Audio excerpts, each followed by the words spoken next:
So, my name's Paul Heald. I work for Sigma Systems, and for the past 2.5 years, Sigma Systems and Kuali Student have been working together to produce the student accounting module of Kuali Student Accounts.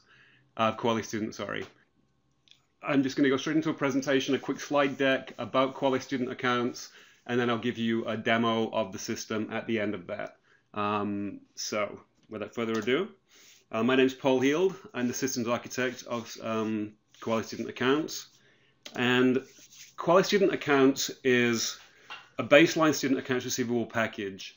And it came into being when Sigma, who is a commercial vendor, working with some of our clients, were informed by a lot of our clients that they have problems with the current student accounting systems.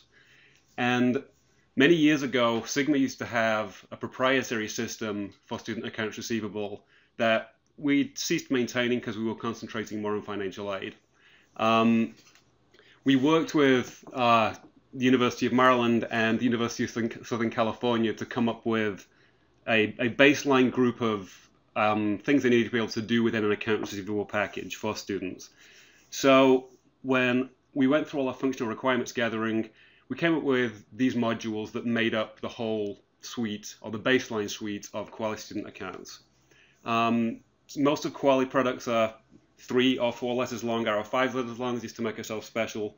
We've got KSA CA, which is core accounting, which deals with payments, charges, all that accounting type stuff. We've got KSA fee management, which deals with essentially students signing up for courses and being charged for those courses, tuition, fees, all that kind of stuff. Payment billing, which is the ability to take a student's account and finance it over several different payments, so payment plans. KSA third party, which is KSA TP, which handles taking a student's account and transferring certain charges over to a third party sponsor, such as an employer, anything where somebody else is taking charge of the payment of a part of a student account. We have KSA BP, which is bill production, which is the ability, obviously, to take payments, charges, etc., out of the system and present them to the student, either in the form of a PDF statement or as a billing statement that gets mailed to the student, or any other method that you actually want to communicate that to a student. KSA payment application, which is really a special part of the system that I'll go into a little bit more detail in this presentation, which is the ability to map certain payments that have been made on the system to certain charges on the system.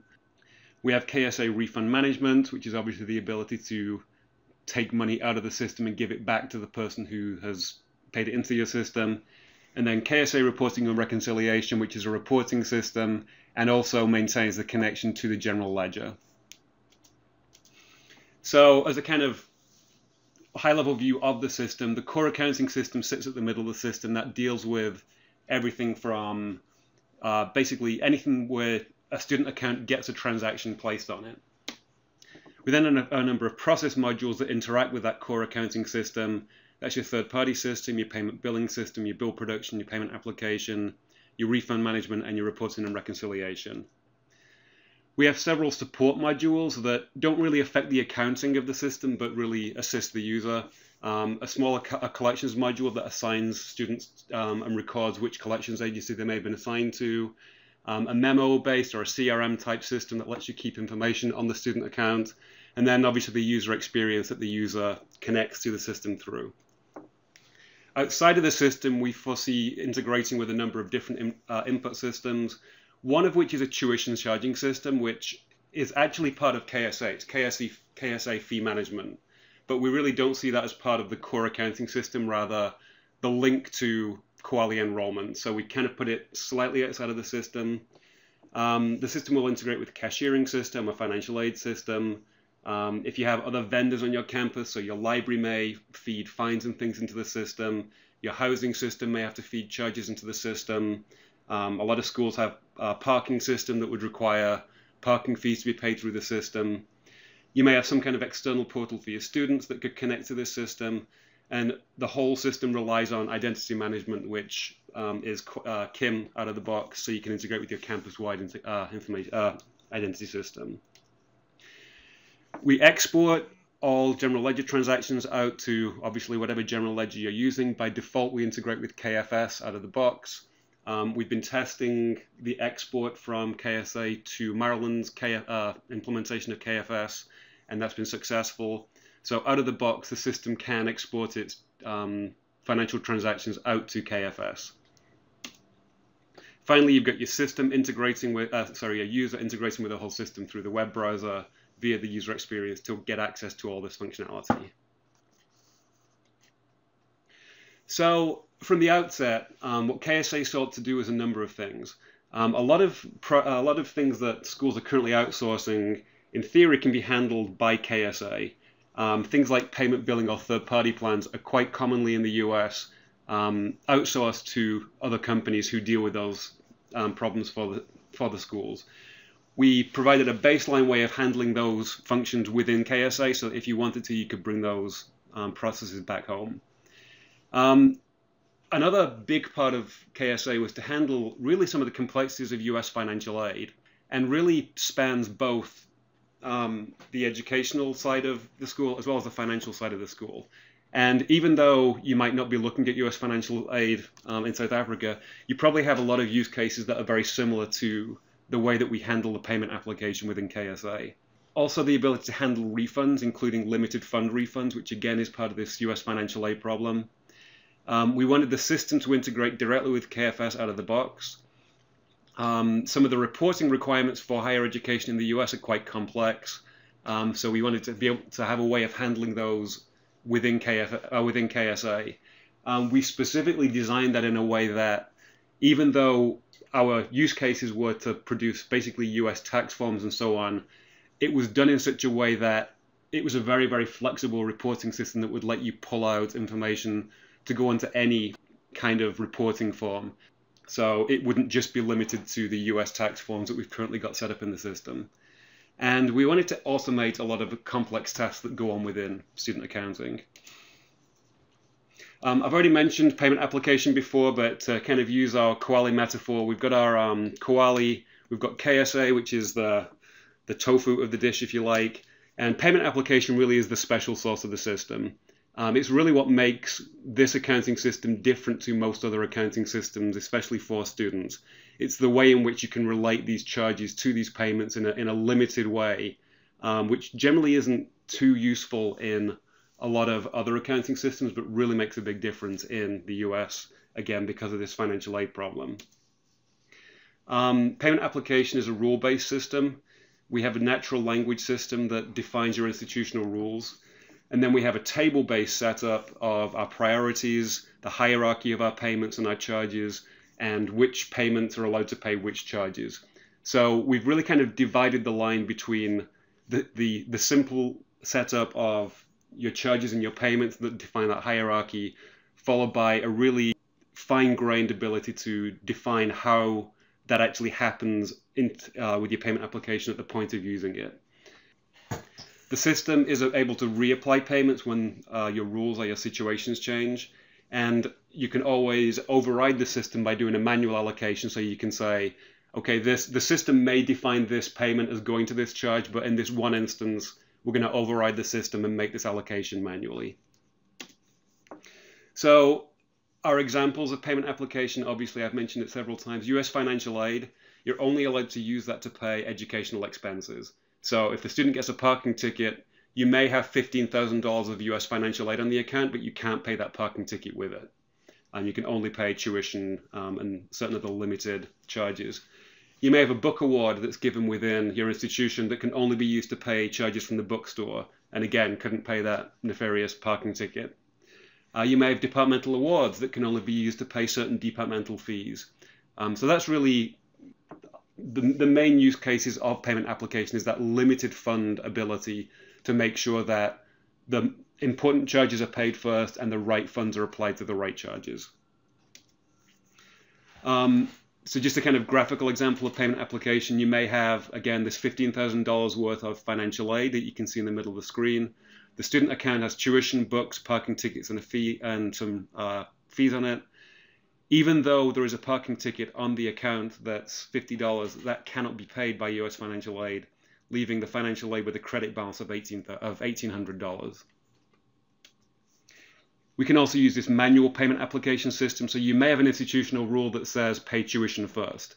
So if the student walks into your office with $50 to pay off that parking ticket, your automated payment application may say, well, I've got $50. I'm going to apply that to tuition. So it would pay off that first $50 of that $10,000 tuition charge. Manual payment application lets the cashier go in and say, no, this $50 is to pay off this parking ticket, and then that parking ticket would then be considered paid.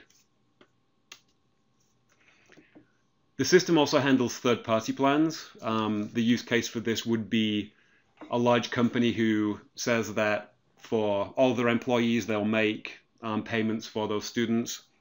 In order for this system to work, we have a whole transfer transaction system, which is a highly automated way of taking transactions from one account and applying them to another account.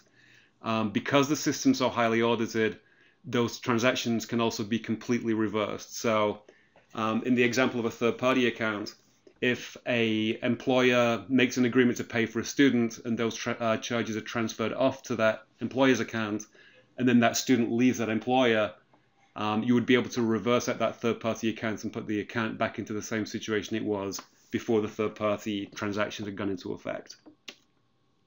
A symbol for that in the system, just so that when you see the system you know what it is. We couldn't come up with a good system icon for third-party, so we made a third-party hat. So when you see something on the screen that looks like a little cone, that's our third-party system. I'll show you that when I get into the live system a little more. So an example may be that you have a student. Obviously, they have tuition, they have a books fee, and they have and the employer has said they'll pay $10,000 worth of the student's tuition. They'll pay some third-party charges, and they'll pay some level of book fees. That goes through our transaction transfer system. It's reversed off the student's account, and it's applied to the employer account or the third-party account. The payment billing system, which is a little pie chart on the screen that you'll see, basically allows you to take a subset of transactions on the student's account and finance them over future days. So you may have a system where you say, okay, you're allowed to take your tuition charges and pay them over 6 months, and you can set up a plan that will take those only tuition charges and make them payable on certain days. You can obviously bring in other charges if you wanted to. You could make it tuition and fees. You could make it tuition fees and bookstore charges. You could make your bookstore charges only divide into 2 payments. It's a very flexible system to be able to basically finance out students' responsibilities to the student account. You can make the system reverse if the student becomes incompliant with the system. And again, it goes through this transaction transfer system, so everything it does is audited and is able to be reversed. The refund management system relies on that payment application system that I mentioned to you before. Again, with these US federal financial aid rules, we've got a rather complicated system of what it means to have to give a student a refund. You can end up in a situation in the US whereby there may be $20,000 worth of financial aid on the account and $30,000 of charges, but if you're not allowed to apply that financial aid to those charges, you actually have to write the student a check. And you may actually be in a situation where you're writing the student a check for $10,000, even though the student owes you $15,000. So the refund management system of KSA is based on this use case of you can't just look at whether or not the student's overpaid. We actually have to work out whether or not the student's overpaid, and is the student allowed to use those payments to pay off those charges. So again, that relies on that payment application system that I'll show you later on in the actual live demo. The refund system goes through a few different steps. You have payments that have unallocated balances. That means it's not been touched by the payment application system. It goes through a refund request system. We have a lot of logic built into the system to say, has the payment been cleared? You can set clearing dates on your payments. You may have longer clearing periods for checks than you do for credit cards. Obviously, very short period, zero clearing period for cash. You can set payment types to be refundable or not refundable. And if they are refundable, you can attach a refund rule to them that lets you handle situations such as if it's a credit card, maybe you don't refund within the first 5 days because it may still be reversed on you. And then for the next 45 days, you would issue a refund back to a credit card. And then after 45 days, you may just issue a refund as a check. All that's built into the logic of KSA when you set up your actual transaction or payment types. This runs through a system where you create unverified refunds, so the system looks for refundable objects on the system. Then a person can go through a verification process and say, okay, we agree this is being refunded. You can automate part of that process to say, okay, this is obviously a cash payment. It obviously has to go back to the student. Let's just refund this. And then the actual refund transactions are created and you can send the check out back to the student. So it's a very kind of methodical system for issuing refunds to students if that's something that you need to be able to do. All communication into and out of KSA is done as XML. So the billing statements at this point come out of the system basically as an XML file that can then be processed in any way that you want to process. So we zip up everything into an XML file. You may have a billing statement that looks something like this, and then everything just kind of gets put into the right place as part of a billing statement. You could present that to the student as a PDF, you could present it as a printed document, you could email it to the student. However you currently run your bill presentment to the students, we will be able to support that within KSA. The fee management system is the integration point with the upcoming Kuali student registration system. There's a rate service that sits between both Kuali Student and Kuali Student Accounts that defines essentially what your pricing is and how your pricing works. And Kuali Student will then send that pricing information over to KSA. KSA has, again, a flexible rule-based system using natural language rules that can work out whether that student's eligible for charges, if the student has to be recharged for something, if there's a discount to be applied, other activity or enrollment fees to be applied to that student, choosing regular course fees, tuition, and anything else that might be based on the status of the student. So, you may offer a discount to students who have early registered, or you may apply a late fee if the student registers after a certain date. That's all handled by fee management natural language rule system. Other features of KSA, there's a rule-based blocking system. So based on the status of the student, you may refuse to accept certain types of charges on the student's account. So maybe if they have not made a payment in the last 90 days on their account, you may block all charges to their account except for perhaps tuition. If the student has previously bounced a check to you, you may choose not to accept checks from them for maybe a year. You could do that based on student status. So you may say an undergraduate gets to bounce one check, but a graduate gets to bounce 2 checks. Again, that's all done through a rule-based system. You're able to lock transaction types to certain users. So for example, you may allow your English department to access a system and post charges to a student's account, but only allow them to use certain charge codes. So for example, there may be a certain fee that you allow them to manually assess onto the student's account. So you just give the English department access to that single code or number of codes. There's a memo system and alert system, which I'll be able to show you in the system, which allows the administrative user to keep notes on the student account and communicate with anybody else looking at that account. That can obviously be turned off by user, and you can actually also categorize the types of memo in the system and make those memos only viewable by certain types of users. So you may have a bursar level of memo and a cashier level of memo, and the cashiers can't see the bursar level of memo. The system also can produce reports for governmental reporting. Here in the US, we have to report on a form called a 1098-T anything that the student has paid in tuition and eligible fees, and that is then used as a tax write-off. But that information also has to be provided to the federal government. That's all done by a tag-based system inside KSA that I can show you that lets you select out certain types of charges and certain types of payments, which makes reporting a lot easier. Obviously, we directly integrate with KFS, so all of our general ledger charges are exported straight to KFS. The system's very, very highly audited. Pretty much anything that changes in KSA is recorded. So if anything from a change in name to a reversal of a transaction, every single time anything changes in KSA, we record the fact that that's happened, we record what it was and what it changed to. Everything that goes in and out of the system is in XML, so it's very flexible. and very easy to code against the system. And the data model is very well documented, so it's very easy to write reports directly against KSA. I have an example of that to just show you the aged bill process is just a very simple system to pull the data straight from KSA to present that report to an end user.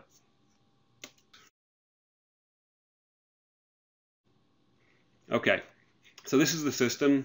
We have a very simple navigation system. We have a top-level navigation across the top, and then side navigation based on what part of the system that you've gone into. No matter what screen you're on, there's always the account lookup at the top of the screen that allows you to get into a student account.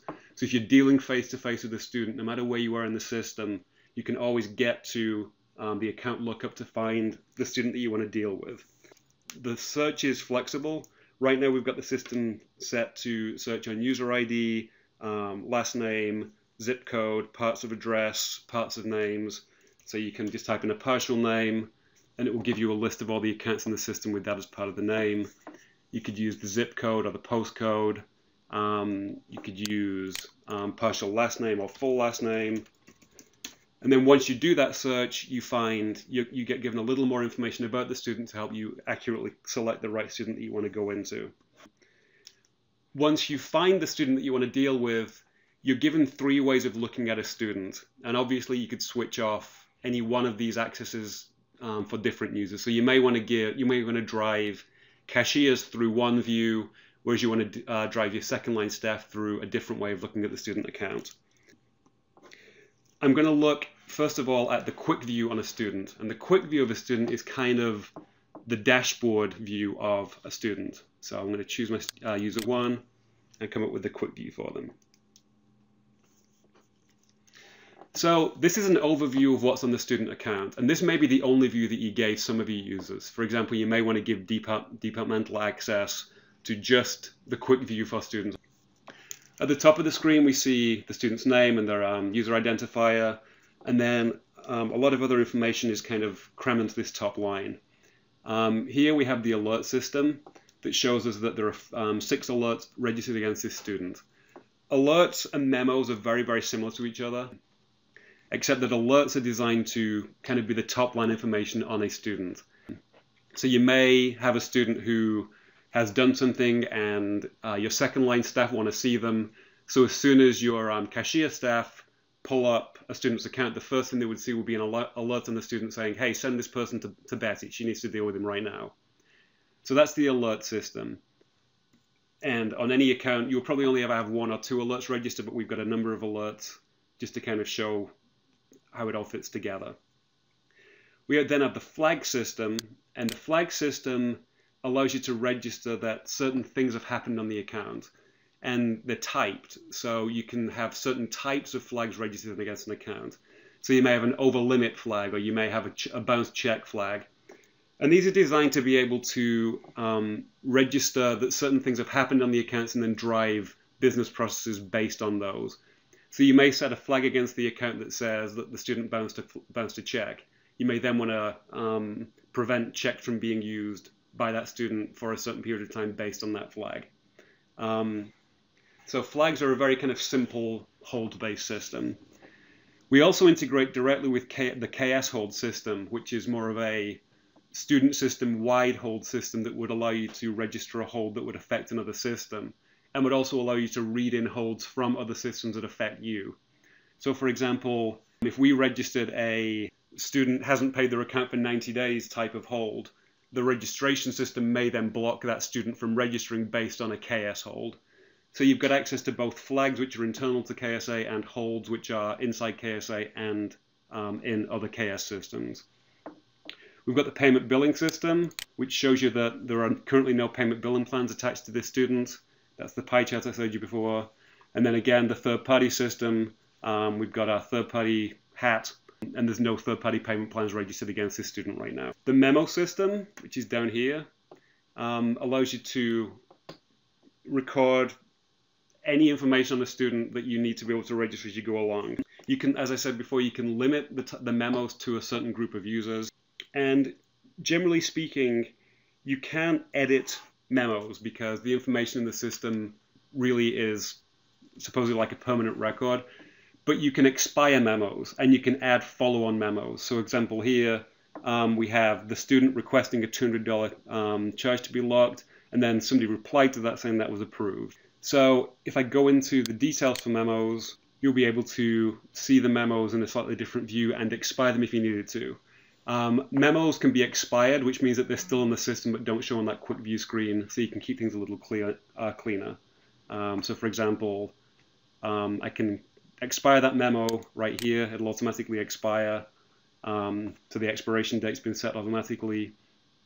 You've also got this little guy here, who is our audit guy. You'll see him around a lot in the system, and if you see that little guy, it means that there's audit information attached to that student, which means you can see who created it. You get the information straight from Kim as to how to contact that person if you need to contact them. You can also see if the information has been updated. So even though under most circumstances you wouldn't allow memos to be edited, you may give certain administrators the ability to edit memos to be able to clean something up. If that happened, you would be able to see who changed it, when it was changed, and if you really needed to, you could go back to the audit log and see what it was previously.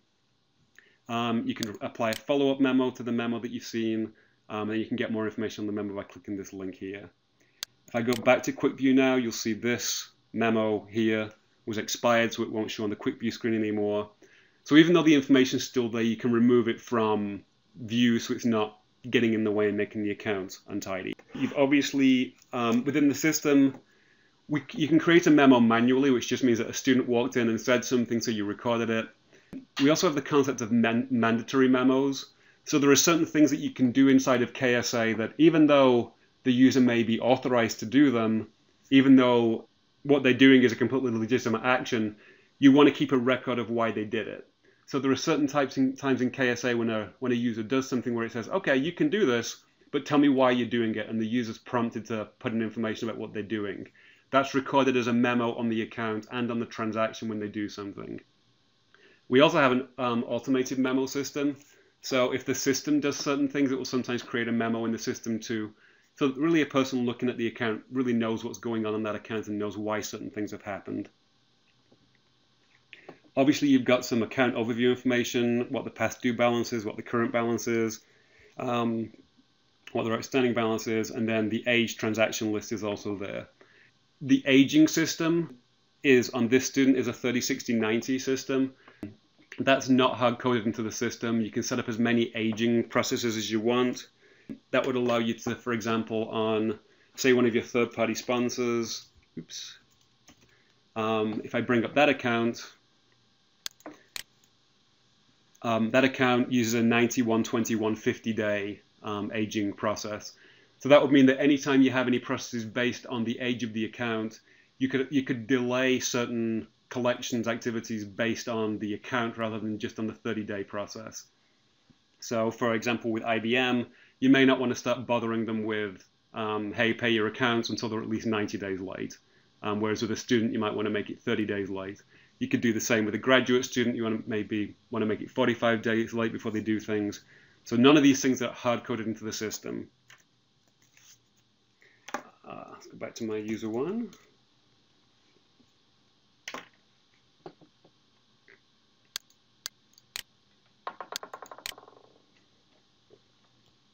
Obviously, up in the top left-hand corner, you've got the biographical information of the student. You can store multiple names, multiple addresses, multiple telephone numbers, multiple email addresses for a student.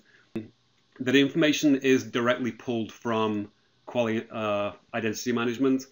If you have the system configured to push back to Kuali Identity Management, you would be able to change a student's address in the student accounts office, and that would be updated cross-campus. You're also able to set up accounts that only exist within KSA. So for example, you may want to just have an ad hoc account that doesn't go back to Kim, that isn't accessible from anywhere else, but you can put that information into the system. It's only held within KSA.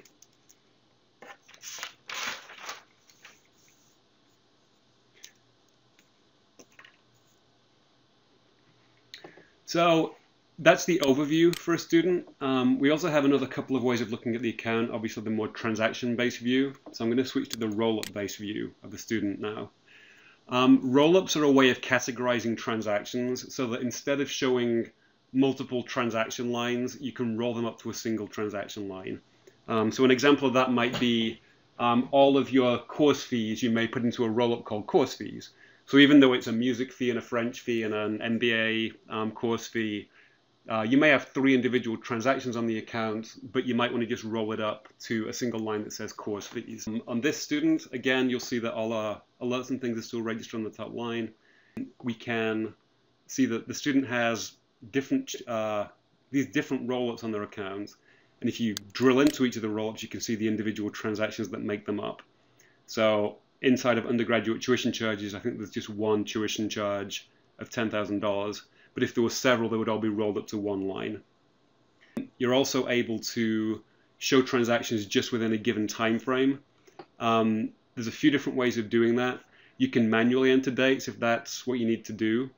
You can pull this down and you can ask it to show you all transactions, or last time the account had a 0 balance. So if you're working in a balance forward way, you can say to the system, okay, when was the student last paid off? I just want to know what's happened since they last paid off their account in full. And then this system also connects to KS's academic time period service, so you could set up fall 2013 and you'll be able to choose that from the pull down and it would get those dates from the time period service. You can also filter out the account by tags, which I'll show you in just one second. But this is a way of looking at the account that just kind of simplifies the view out. What's the student been charged in tuition?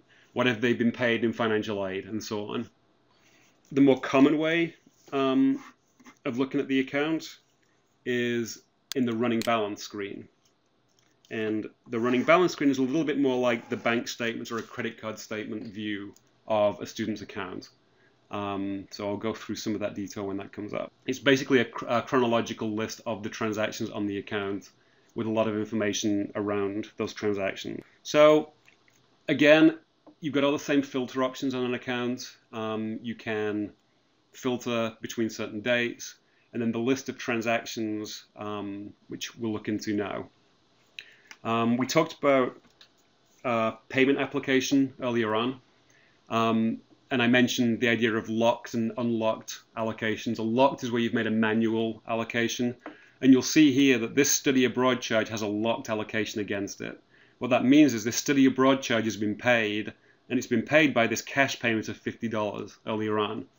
If I'd have allowed if I'd have allowed automatic payment application to work, it would have taken that $50 and applied it to tuition. Because the rules I have set up right now says that tuition is of a higher priority than study abroad charges.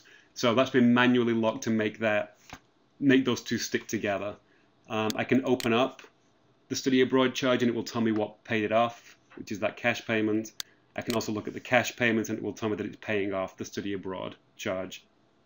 And if I wanted to, I can remove that allocation and then reapply that cash somewhere else. Next to each one of these, you'll also see this little document link.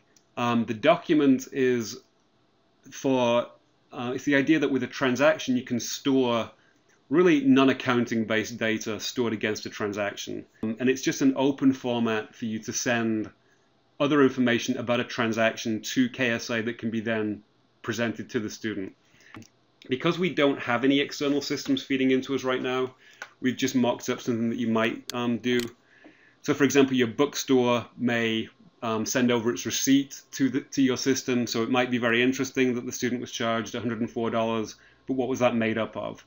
Obviously, your housing system could do something very similar.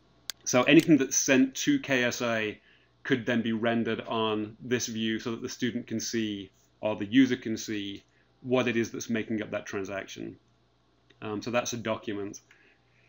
These icons here are how you access the ability to do manual payment application. If I click that, it'll let me allocate payments to that charge. If I do the same for a charge, it will give me the payments I can allocate it to. This icon lets you reverse a transaction, which I'll show you in a little while. So instead of having to go into the system and issue a negative transaction and then allocate the two together, you can just reverse out a transaction. The system will take charge of producing the right transaction, negating it properly, doing the allocation for you, producing the right general ledger write-off, etc. On this transaction here, you'll see this little tag icon. I mentioned tags before.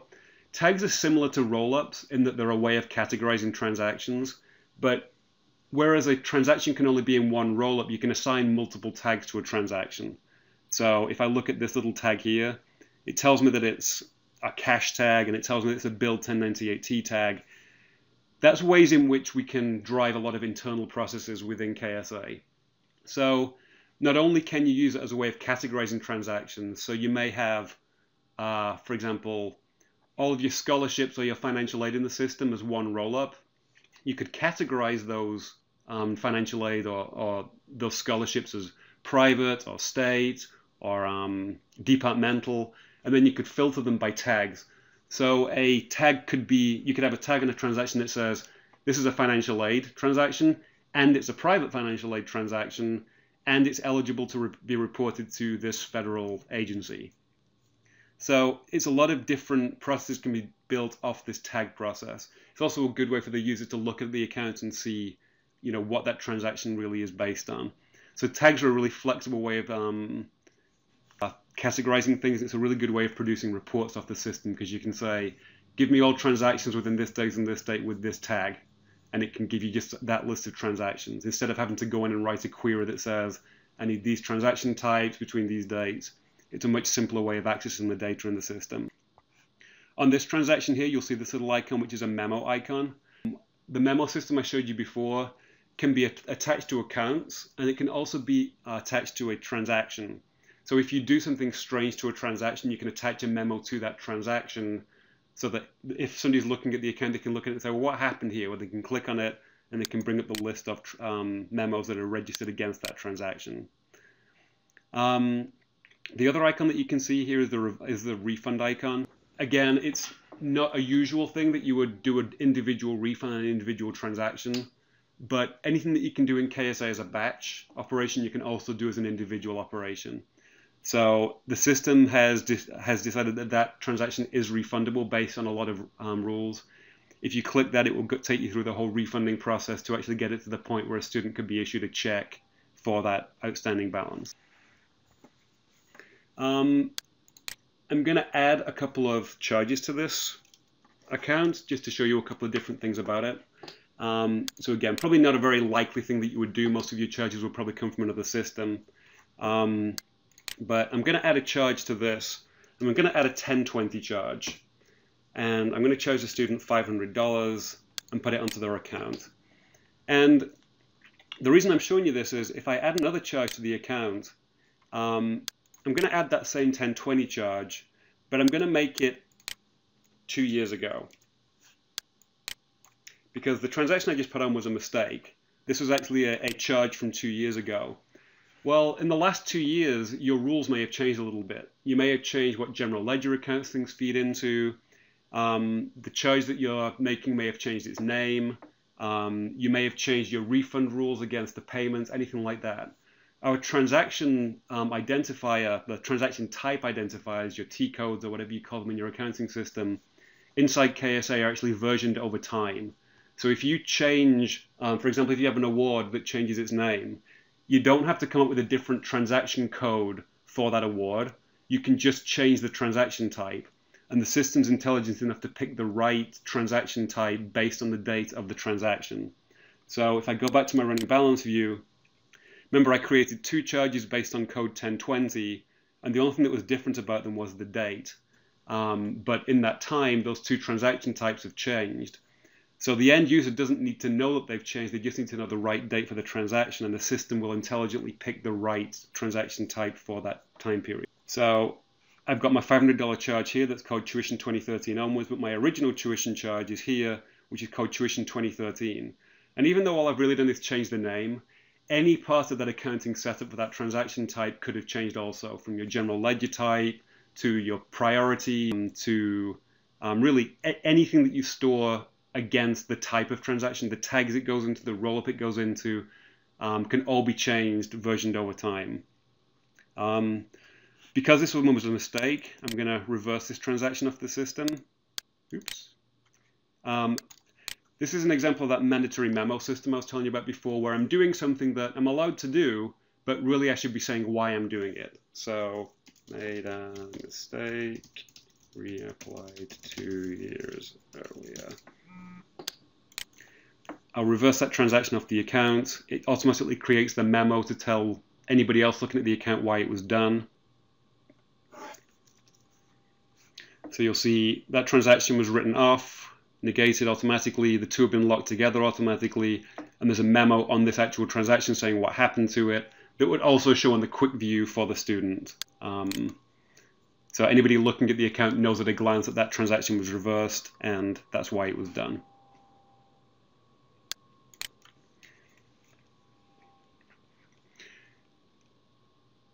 When you do a reversal on a transaction, we also have the idea of making a transaction what we called internal, which basically means on any view of the account, this doesn't have to be shown because it's just a negation. So you can mark certain reversals as internal, which means that anybody looking at the account, if it's just a full reversal, if it was an oopsie, you can make it so it disappears from the account. Obviously, because it's an accounting system, you can't just make transactions disappear. But the system can at least keep the account a little cleaner as anybody uses the account doesn't need to see this double write-off of that transaction. On any transaction, you can click on the transaction and get a lot more information about it. So if I pull up this fee, it can get everything from what the identifier is. We store a lot of dates on the transaction, like when it was created, what the effective date is, the origination date of the transaction. So if your transactions come from an external system and they only come over once a week, you can see what day they were created in the original system before they hit your system. The recognition date, which is used in reference to the general ledger, the currency of the transaction. You can set up multiple currencies inside of KSA for information purposes. You can see that the general ledger transactions have been generated for this transaction. Basically, everything on the transaction can be viewed just by clicking on it in that way. If I go to, so that's a way of looking at the student accounts. From the administrative side of the system, I mentioned earlier on that everything inside of KSA is logged to an almost paranoid degree.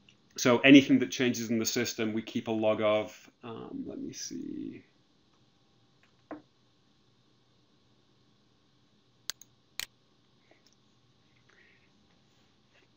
So everything that we've done in the last few minutes, I know that it came from my IP address. It tells you when it happened.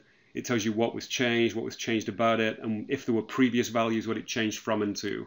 So really, if anything happens in the system, you have a really good log of what happened, what changed, when it happened, who did it, if you need to look back at what's happened within the system.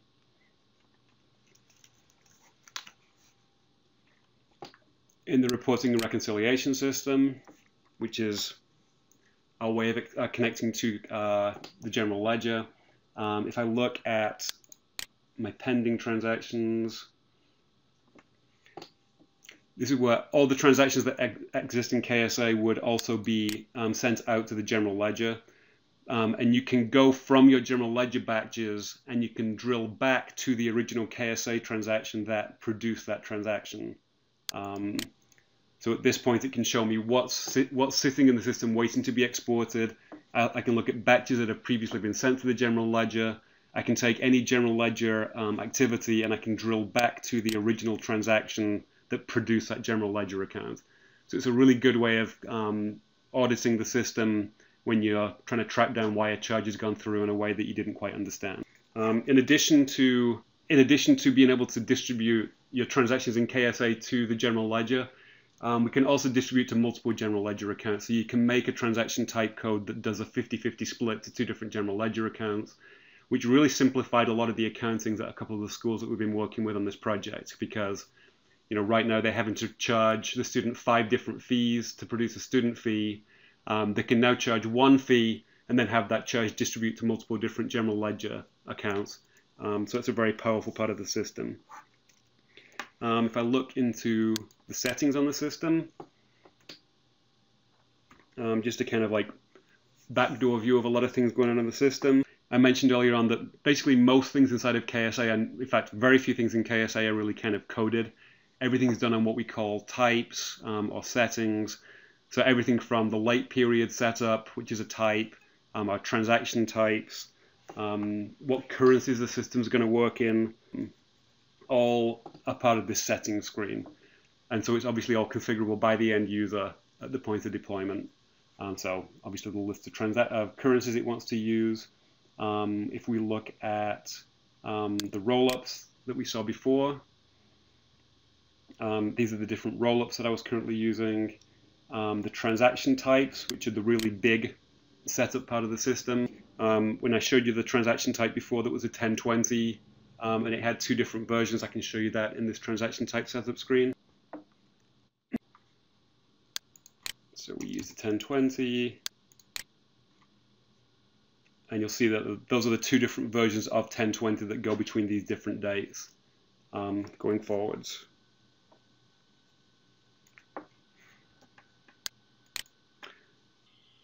The third-party system can be used to take transactions off a student's account to another account. In this example, we have a student with no transactions on their account. I'm going to upload some transactions using our batch system. Transactions could equally come through another system, could come through fee management, could come through our web services, but I'm just uploading some using the OpenXML format that gives us a number of transactions on the student's account. The transactions are a group of tuition fees, bookstore fees, and so on.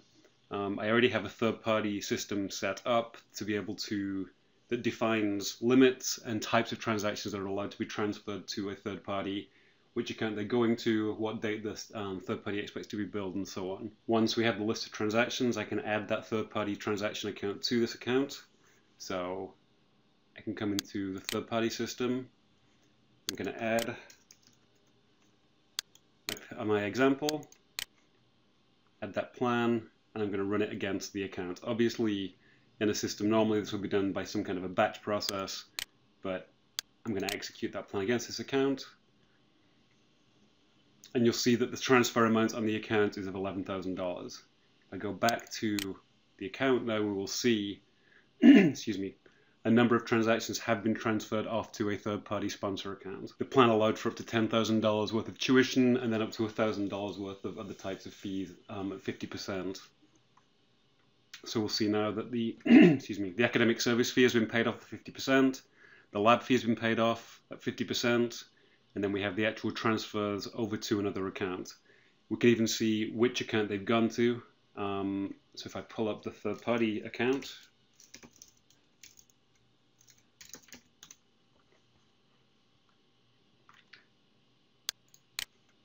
our third party has been billed for those charges that went off the student account, and they can even see which student it was that they were billed for.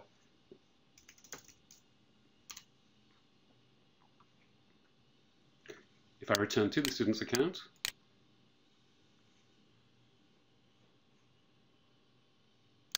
I can see my list of transactions. I can see the list of transfers that were made under a plan, showing me exactly what went to the other account.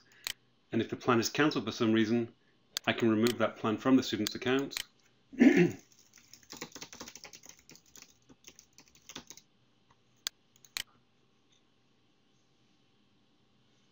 all the transactions will be reversed off the student's account.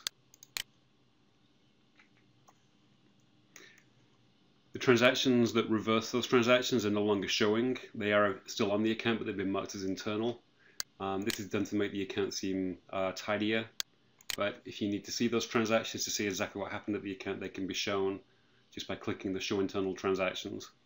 That can be done to any number of reversal transactions. Generally speaking, if you reverse a transaction in its entirety, it can be marked as internal so that it doesn't show on the student's account.